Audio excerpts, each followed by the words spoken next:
Hey guys, I'm in Tennessee right now, and I saw something that really inspired me to make a video. In fact, it is one of those clickbaity headlines and a huge reason why people mistrust the media.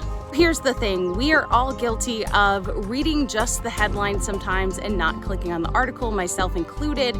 But because of this, we have to be careful with how we interpret those headlines, and this is a perfect example. So the headline reads, "First Model Y with structural battery pack assembled at Giga Berlin is undrivable." Now, that sounds really negative. Just on the surface, it sounds really bad. It sounds like they messed up. It sounds like something's wrong.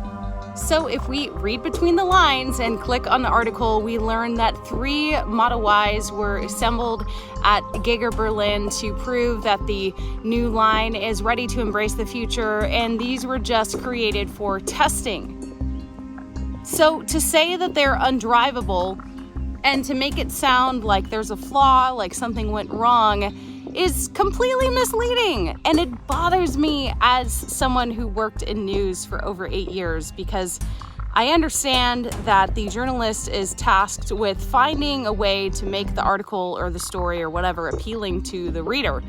But I think that clickbait needs to be used in a proper way. It's okay to, structure something to where it'll pique your curiosity and make you want to click on it, and perhaps even, leave the reader wanting a little bit more that they can learn in the article. But why do we hate clickbait? Because most of it is completely misleading.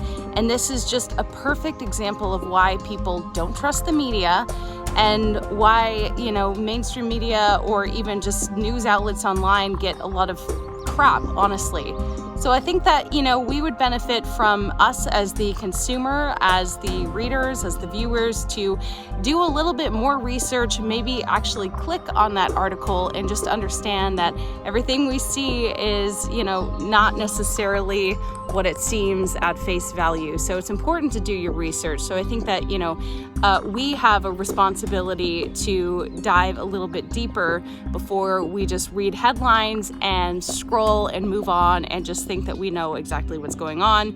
But also the journalist or the person putting out this content has a duty as well to use clickbait in a way that I think it can be used and it can be leveraged, but that isn't just negative and misleading like this one is. As you guys know, I follow SpaceX and Tesla related news, and I was just like, this is a perfect example of why people don't trust the media, why people are, just tune it out. But I think that it goes both ways. This relationship goes both ways.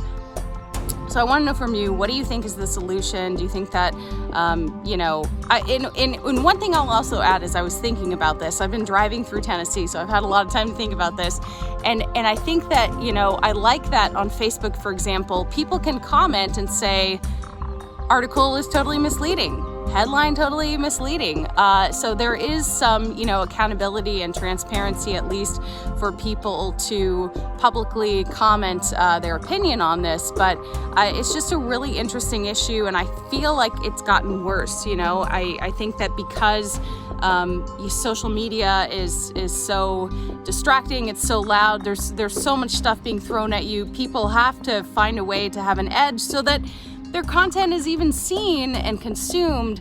But with that comes the responsibility of not being, misleading and kind of maybe not shady, but, you have to do it right, or else you're going to lose credibility and you're going to lose respect.